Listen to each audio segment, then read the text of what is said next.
can start because we want to have enough time for our speakers and their presentations. My name is Rudy Ang. I'm the moderator for this afternoon session. I was reflecting on how low the ceiling was. And I looked at those and said, how can anyone stand on those without hitting their heads, no? Then I had an aha experience na nasa grade school nga pala tayo. So the residents in this building aren't that tall. So parang I think Greg Slaughter would have a hard time moving around this room. The theme for our Ignatian Festival really is about how our Ignatian spirituality can be lived out in the real world. This afternoon session, this particular session is one of two panels on business. And our speakers have been asked to reflect on the question, how has my Atenean and Jesuit education and spirituality helped me contribute to nation building? It's not an easy topic, no? I did this crazy, I don't know why, but I did this crazy exercise and said, if I were asked to speak on this topic, what would I say? And I'm not sure what I would say. I'm eager to hear what our two panelists will share with us today. Our first speaker will be Mr. Ernest Escaler. Then we will go to Mr. Rapa Lopa after Mr. Escaler.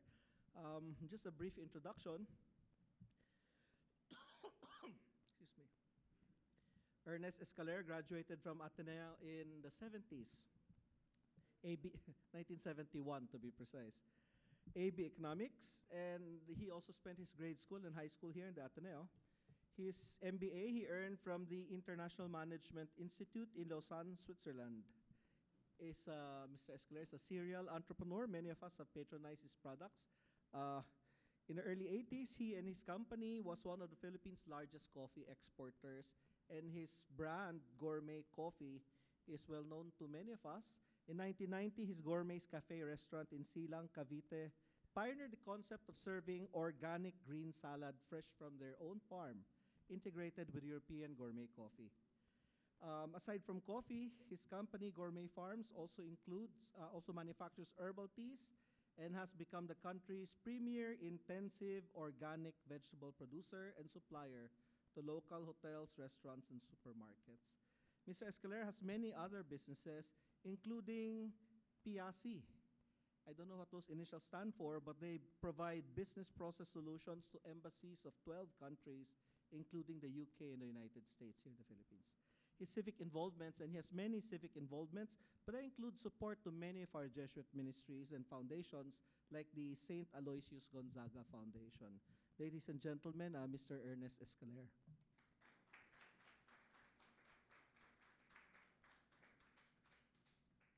Thank you, Rudy. Good afternoon. I attended the Ateneo from 1958 to 1971. A good 14 years of the best years of my life were on this campus. As it was still very much run by the Jesuits in those days, we were literally brainwashed into the Ignatian way of life or spirituality. From my earliest memory in grade school, we were already inspired to share with our less fortunate brothers through the vibrant Christmas Package Drive program, which challenged each class against each other as to who can do more for the poor. It was also in the grade school where our initial leadership skills were born through various extracurricular activities. Through these activities, we were exposed to being men for others. We were honed in elocution and the oratorical contests where we mastered the art of pambobola,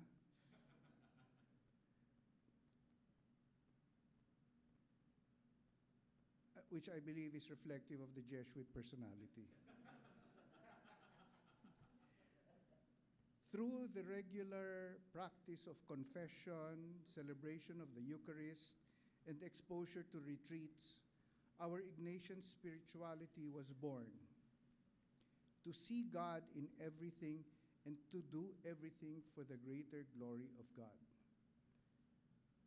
became our mindset during those years. I believe the Ignatian mindset has guided my later educational training and business practice, especially in the following aspects. One, contributing to the country's economic development or nation building. Two, in fostering Christian values and trust in my managers and employees. Three, enhancing human development through education, sports, and the arts.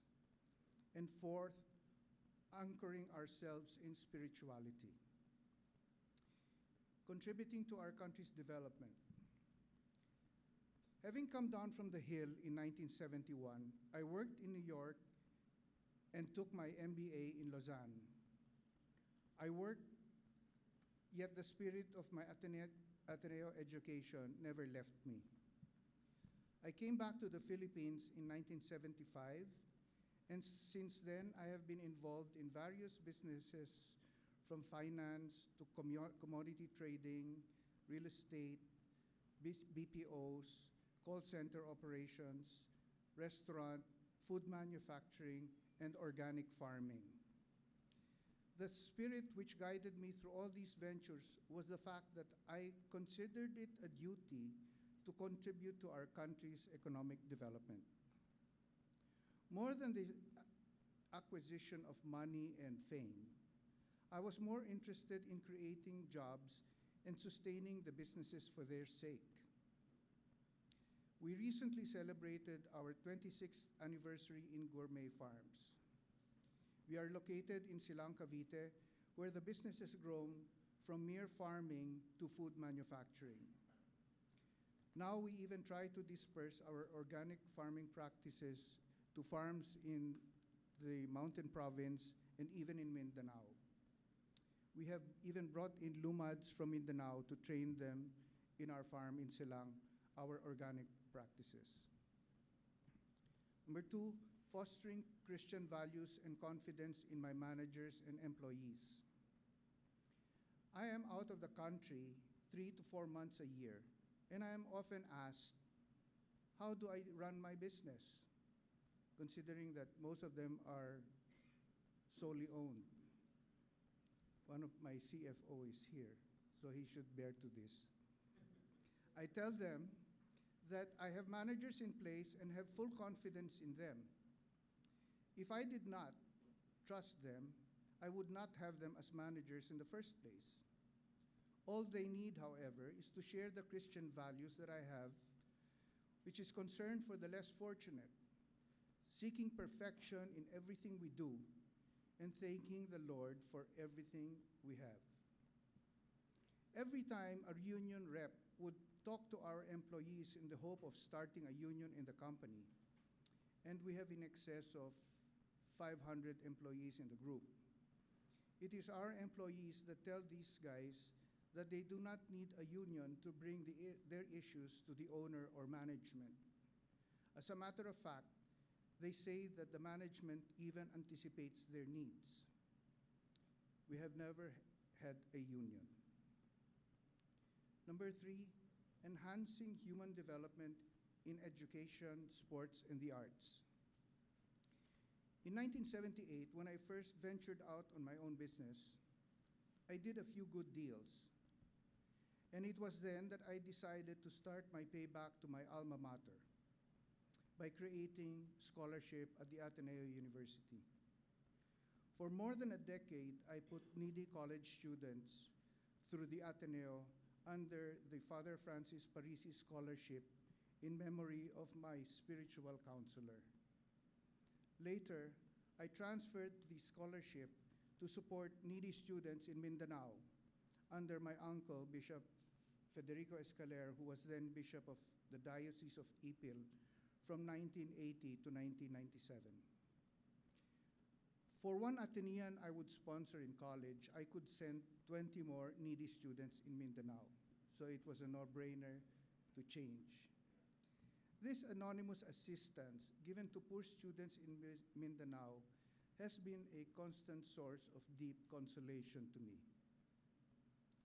In the area of sports development, I was asked by my classmate Chito Afable way back in 1986 to manage the Ateneo UAAP basketball team. He was the coach then and felt all alone in his efforts to get the elusive gold. I remember in those days, only the parents to watch the games. And sometimes not even all the parents were there. With Ricky Palou, I took on the management of the basketball team, and in 1987 won the first UAAP championship ever for the Ateneo. This followed the following year. In 2005, I was asked to manage the bodybuilding team of the Philippine bodybuilding team for the Southeast Asian Games. And again, through our efforts, we won 2 golds, which were the first in Southeast Asian Games history for the Philippines. I did this as my response to our educational drive for excellence, as expressed in the famous Latin phrase, mens sana in corpore sano, which we often heard from our teachers.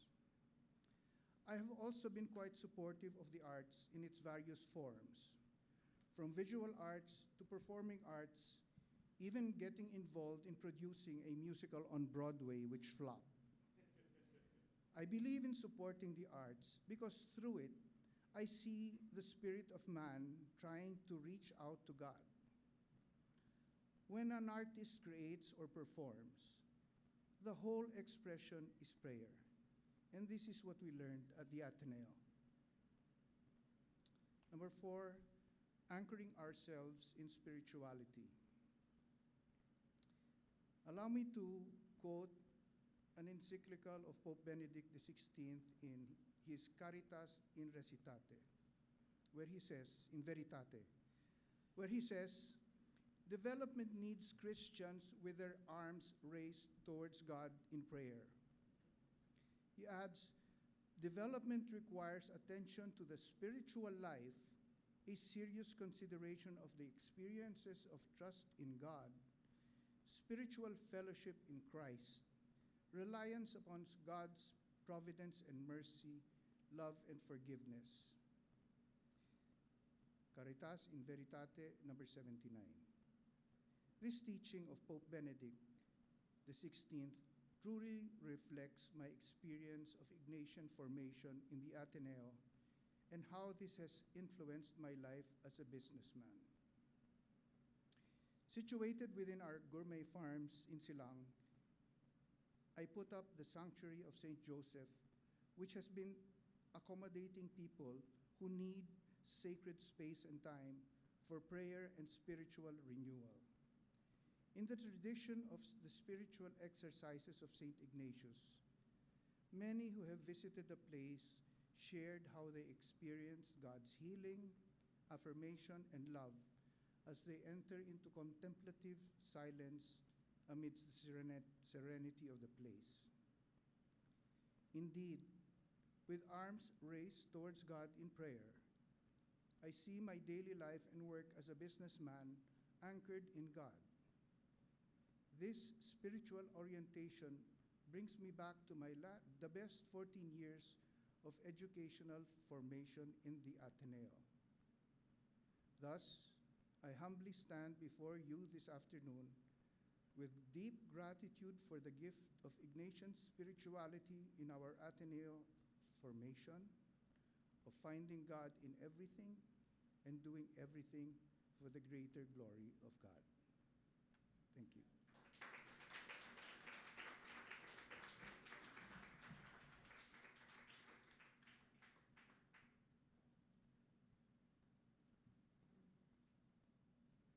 Well, I propose to have a combined open. Are you in a hurry, Mr. Escalera? No.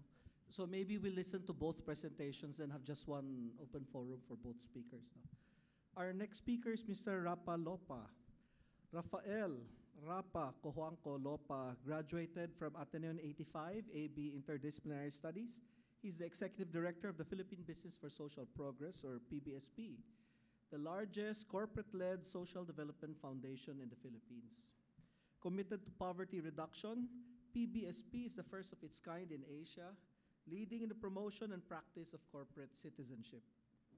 Through the years, PBSP has been working closely with businesses to integrate social responsibility into their core businesses, and advocating the application of appropriate business solutions to address poverty. More than 260 companies of various sizes make up PBSP. Rapa, kala mo close tayo. Mr. Lopa. Mr. Lopa, Rapa serves as president and executive director of the Ninoy and Cory Aquino Foundation, a foundation involved in micro-enterprise development and youth leadership and empowerment. He's involved in many other endeavors which integrate business, enterprise, and social development. Ladies and gentlemen, Mr. Rapa Lopa. It's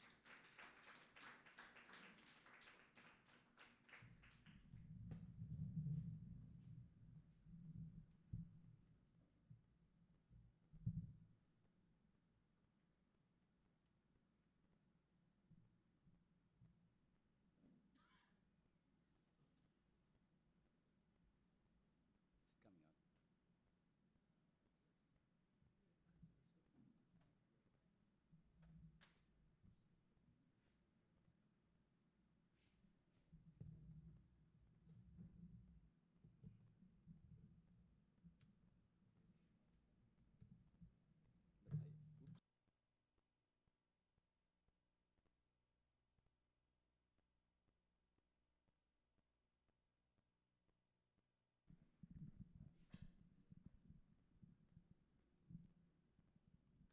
I'm not good in writing it. That's why I use PowerPoint to just remind me of the ideas that I wanted to share for you. Is it working? Baka kailangan tanggal and again. Yep.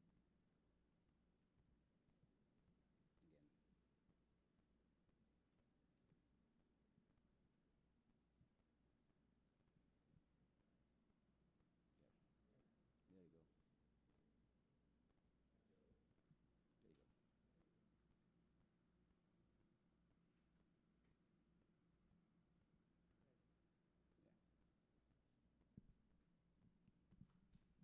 Thank you.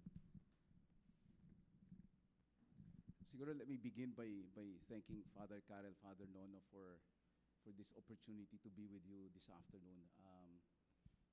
Honestly, when I was asked to be in this panel, I sort of wondered whether I'm in the right place, no? Because as Mr. Ang or Rudy, para close na tayo, mentioned kanina, I graduated from Ateneo Interdisciplinary Studies. It's the course of people who really do not know what they want to do in life. But it's also really something to, I guess, to my surprise, when I look back, probably really God had these plans from the very beginning, no?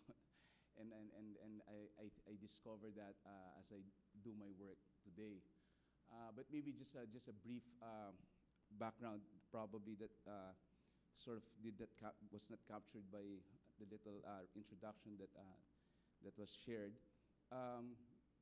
Precisely for me, that I was that. I was a person of no discipline.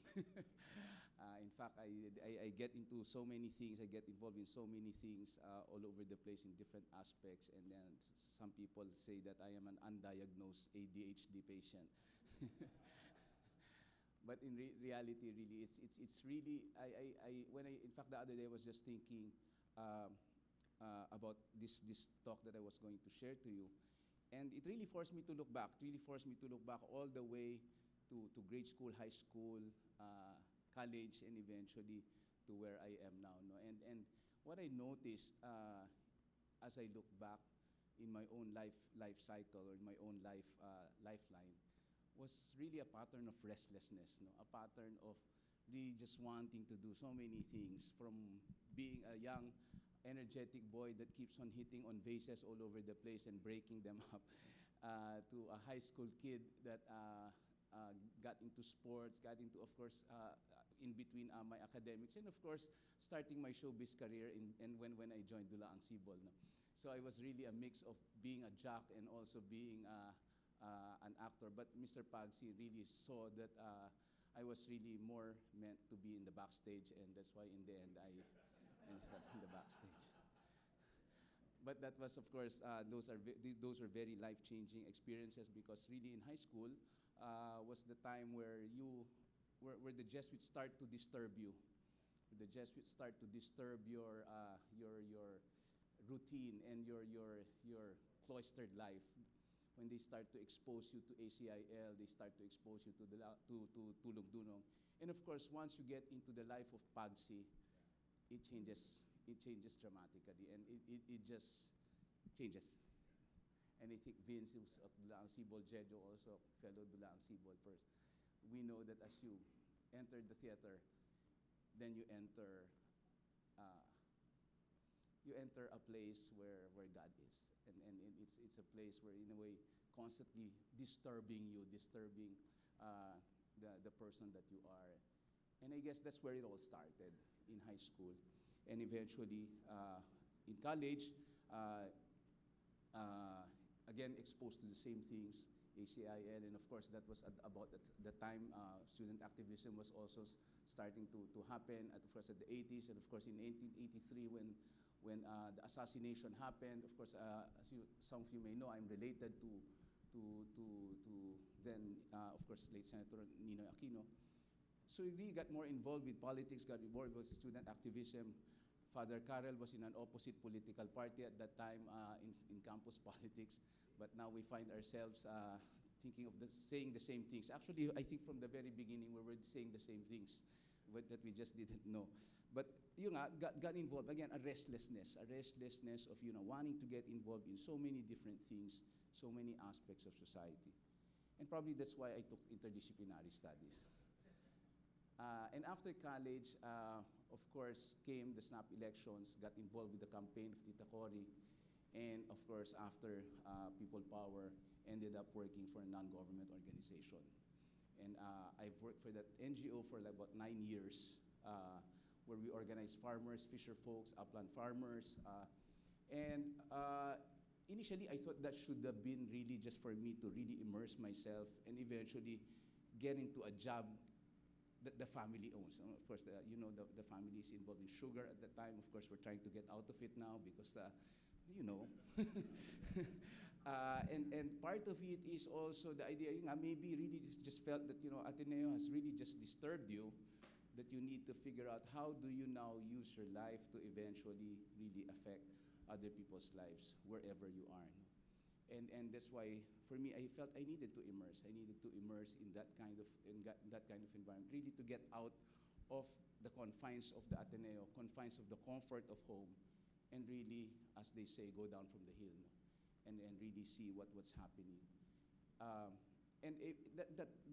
I stayed there for about 9 years until in 1993 of August, the most significant thing happened in my life, a major turning point, where I started to work for former President Cory, my tita. When she finished her term, she wanted to get more involved in NGOs. And again, probably I was the only member of the family involved in NGOs, so I was the only one sort of a little qualified to really help her in NGO work. So she asked me to help her, and of course, I was trying to also figure out whether I should shift careers at that time, because my wife was already pregnant to our second child, and of course my NGO wages could not afford to support the family. But how can you say no to a Cory Aquino? And from 2009 up to 2013 until she passed on, became for me the most important time of my life.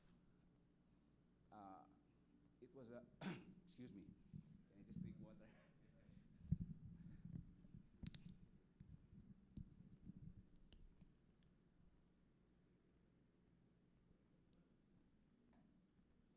I say this because really, for me, the experience with her was really just an experience of a witnessing of a person, of a woman with deep fidelity to God's love,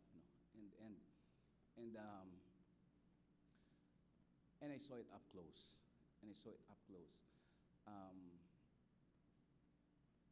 and having seen that and having worked with her, essentially, led me to really get more involved with other things. Again, a restlessness that sort of comes and go, comes and go. And yun ang nakakaano nga, nakakalito dito sa Diyos na ito eh. Lagi siyang nandidistorbo, lagi siyang nagbibigay at nagbibigay at nagbibigay na hindi mo naman hinihingi. Pero dating lang ng dating. Dating lang ng dating. At dahil dumadating at dumadating ang napakaraming bagay, hindi mo maiwasan na dapat tignan din yung mga bagay na yon. Dahil umaapaw eh. Sobrang umaapaw yung pagmamahal ng Diyos sa pamamagitan ng mga iba't ibang tao na lumalapit sa iyo. And for me, that was the time with Tita Cory really just became that overwhelming feeling of God's love. I haven't had any dramatic, life-changing crisis like a lot of people that have sort of transformed because of those crises. Mine is really just that. It's just an overflowing experience of God's love through people who have touched me in so many ways. And of course, iisa lang siya. My family who's been very supportive of me, my wife, my children. I wouldn't be here if they did not understand what I was doing. I spent less time with them, but they know that this is something that I feel I should do. This is something that I should get involved in, and they allow. Again, overflowing. When she passed on, honestly, I did not know what I was gonna do. And honestly, I did not know, saan na nga ba?